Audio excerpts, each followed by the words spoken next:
Ang bangungot ng kahit sinong bumabiyahe nangyari sa Alcala sa Cagayan nitong Lunes. Ang tulay kasing nagdurugtong sa sentro ng kanilang bayan, ang Pigatan Bridge, biglang bumigay. Guys, wala lang kaming rangtay, guys. Ang steel arches ng tulay nagkayupi-yupi.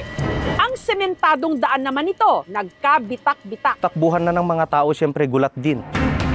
Dahil sa pangyayaring ito, mas uminit ang usapin kung ligtas at matibay nga ba ang ating mga tulay at iba pang infrastruktura, lalo pat sunod-sunod na nabunyag nitong mga nakaraang linggo na ang ilang mga pondo para rito kinurakot. Magkanong pera yung inabot mo? Bilyon po yun.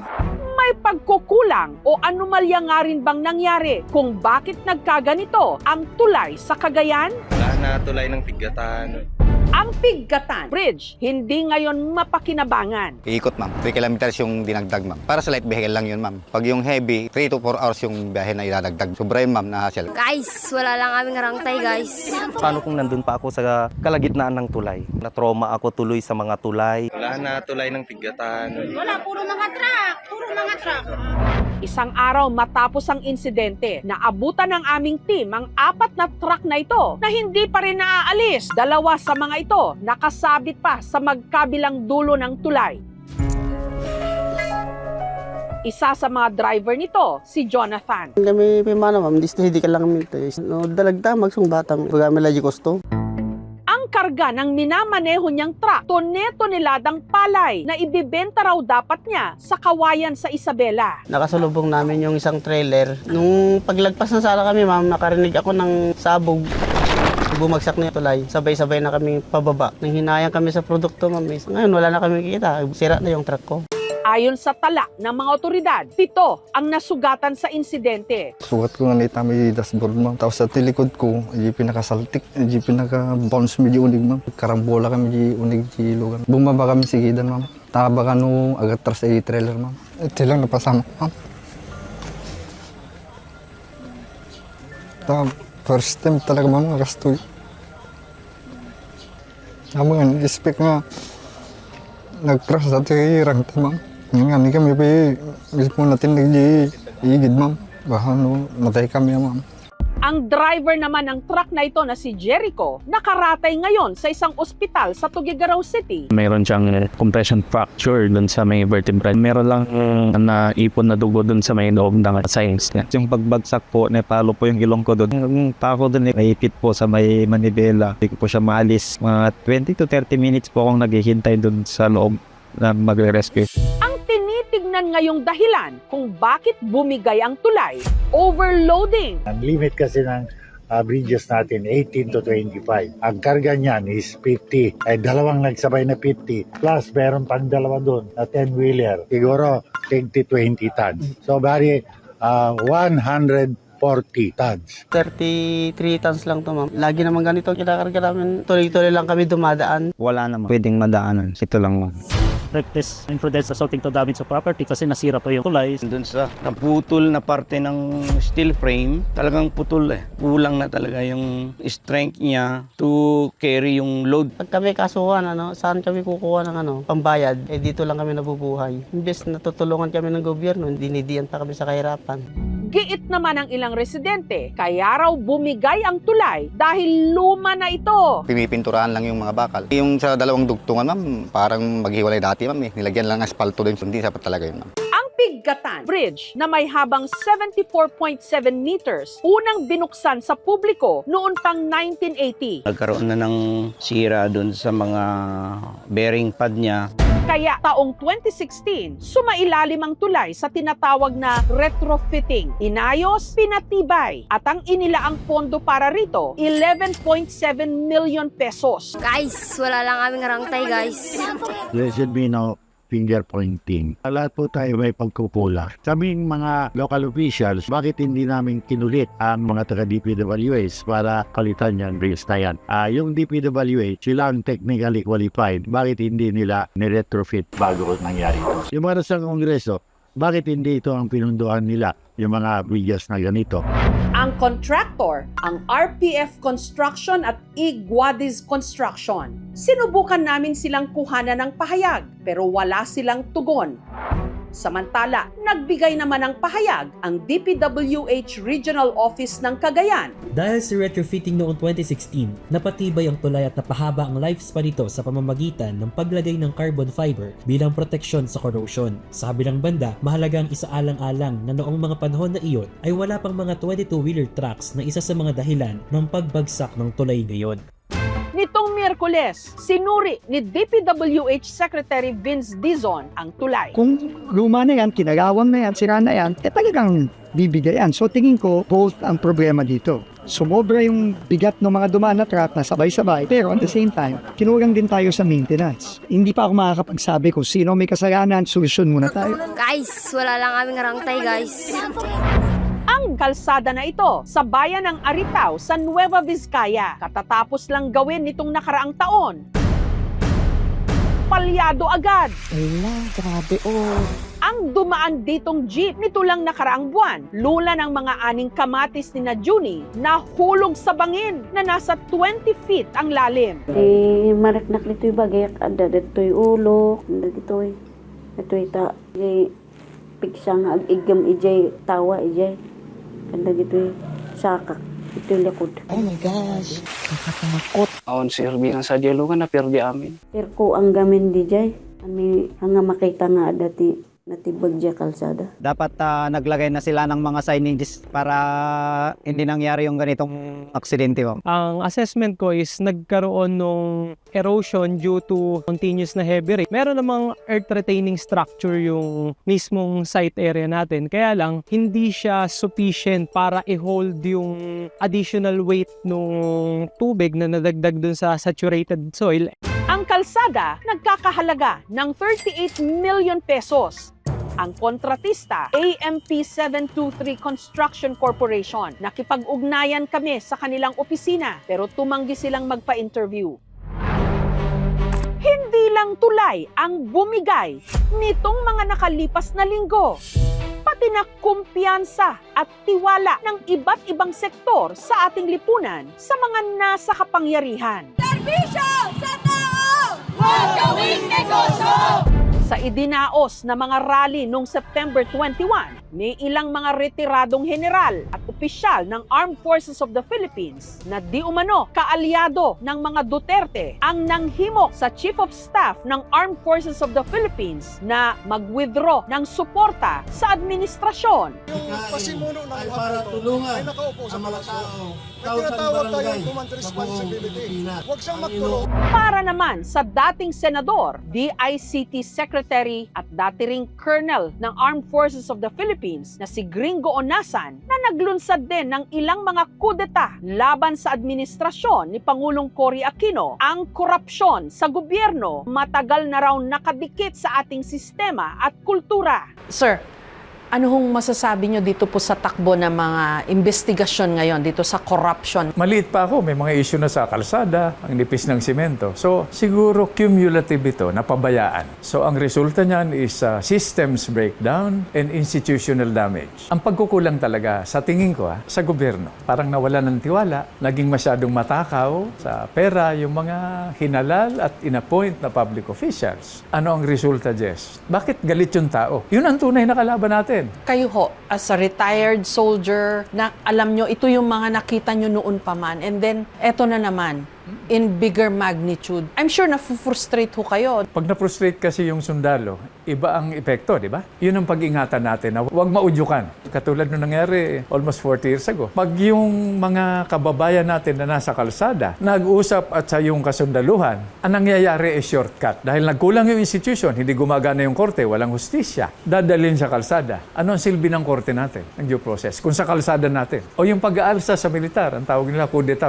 Hindi maikakailang marami ang naiinip sa bagal ng usad ng investigasyon. Yung ICI, closed door po. Tapos yung investigation sa Senado is suspended. Hindi natin alam kung saan papunta. So a lot of people are enraged that nothing is moving. Do you think the situation is rife now for a destabilization I'm not plot? in a position to make an assessment because I need more information. Opo. Pero ang payo ko naman, ang tayo maubusan ng pasyensya. Sabihin natin, disappointed tayo sa mga nakaupo. Hindi lang ito question ng sino ang ipapalit. Ano ipapalit natin? Pero Again, pag tinatanong mo ako, hinog na ba? Sa tingin ko, wag muna, dahan-dahan tayo.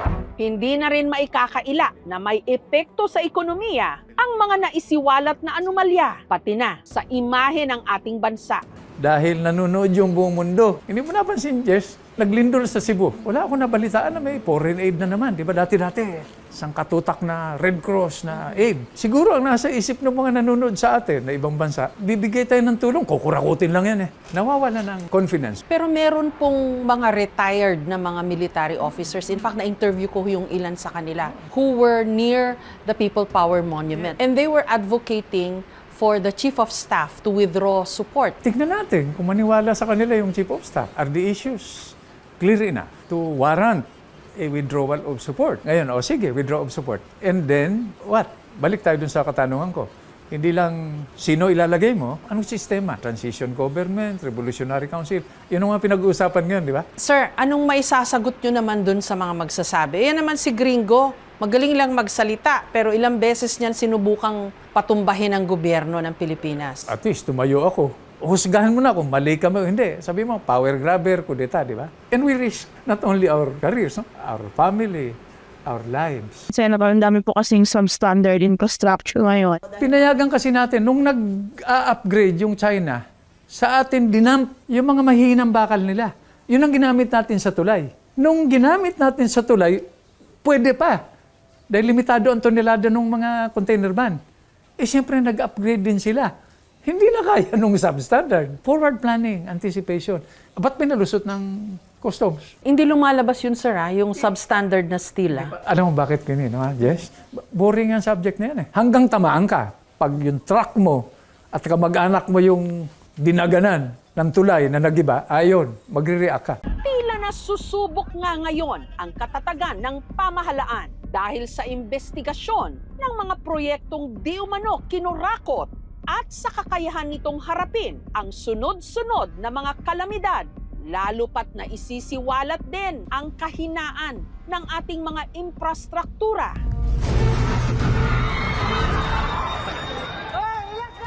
Lalo pat napakalakas ng lindol na tumama sa Davao at ilang pang bahagi ng Mindanao nito lang Biyernes.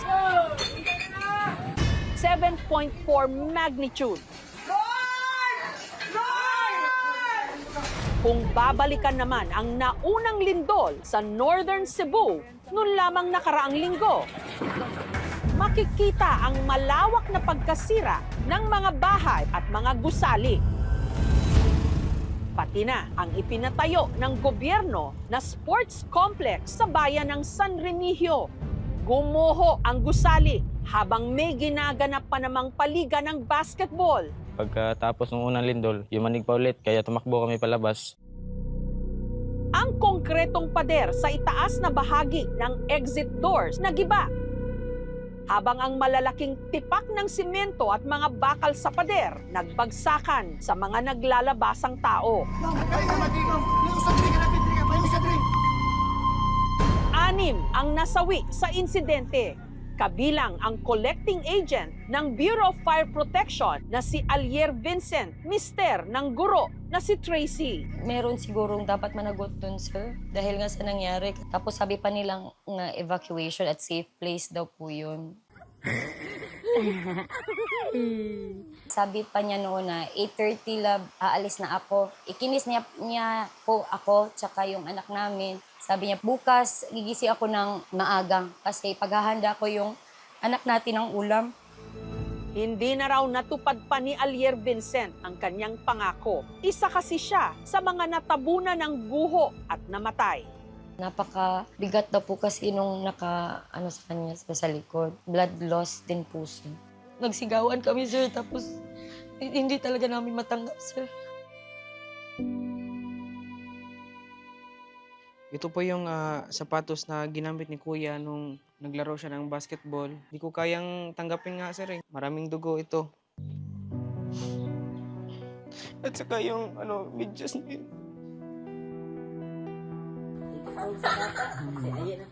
Inuuna niya kami, lalo na ako, bago yung sarili niya. Tanong ko nga rin po sa kanya na, bakit ka pa ba umalis?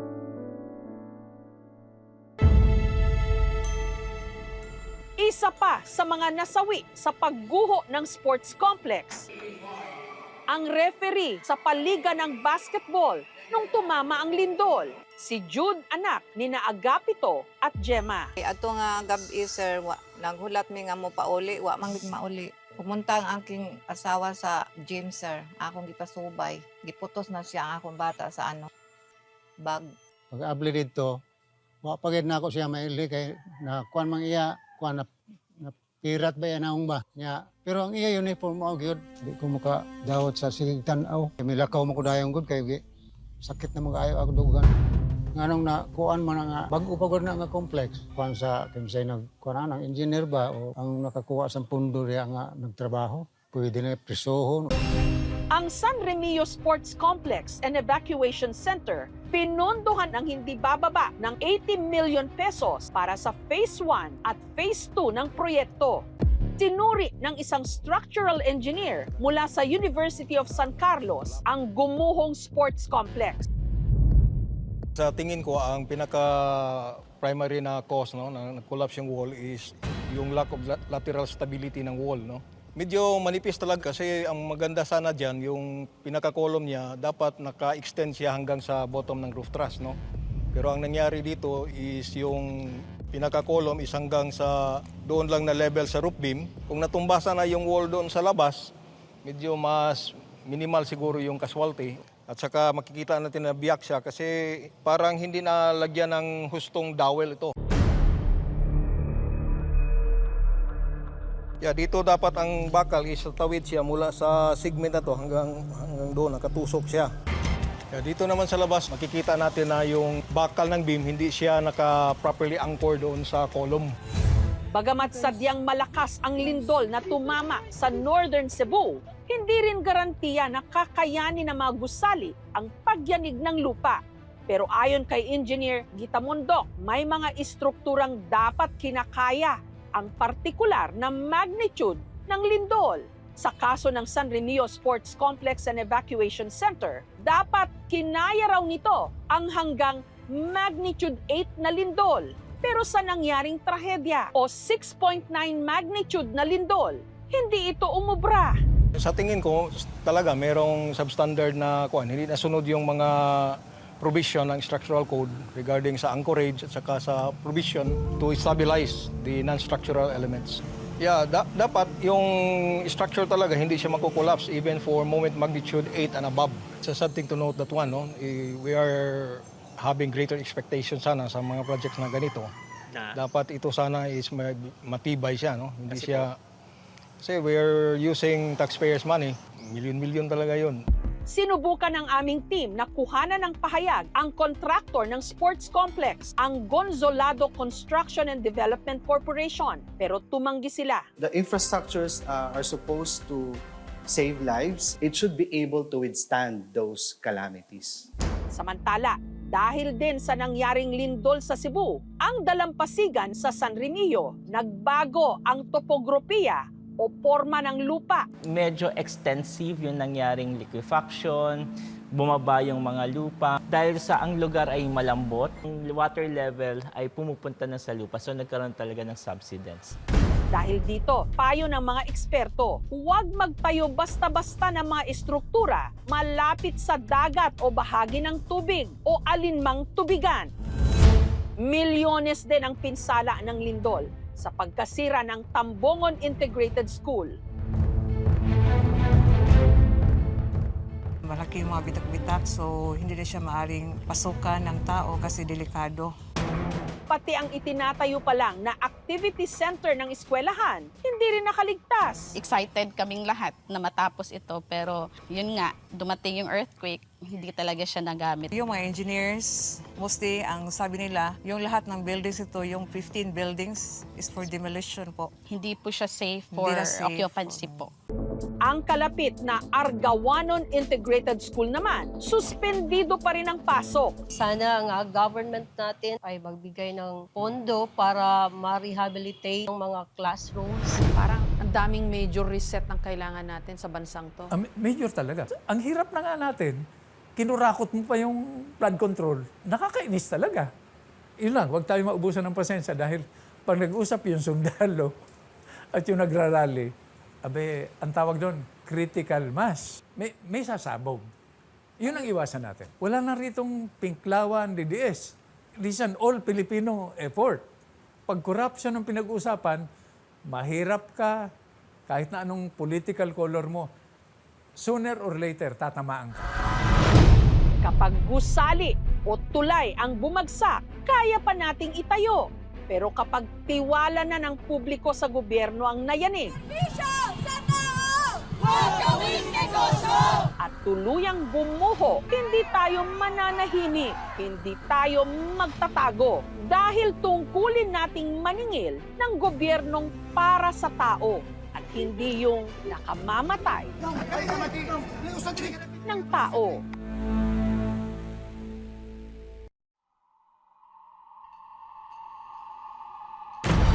Sepe, pang ilan na ba yan? Patay ang kinakain. Buhay naman tayong lahat. Kapag kinakabahan.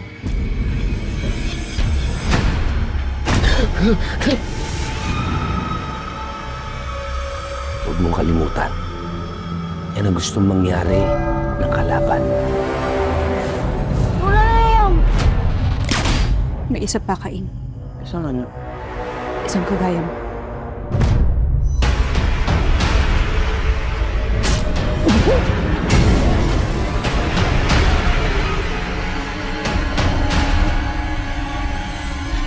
Kapag nagpapakita daw si Pochong, may mamamatay. In the name of our Lord Jesus Christ. Stay away from the people of God! May nakita talaga ang verbal ang ngipin. Mata ng pusa tapos takpak ng paniki. Puti tapos mahaba yung pupong. Let us pray!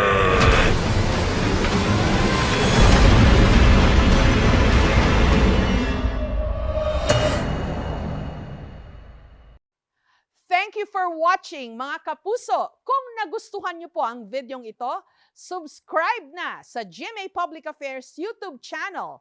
And don't forget to hit the bell button for our latest updates.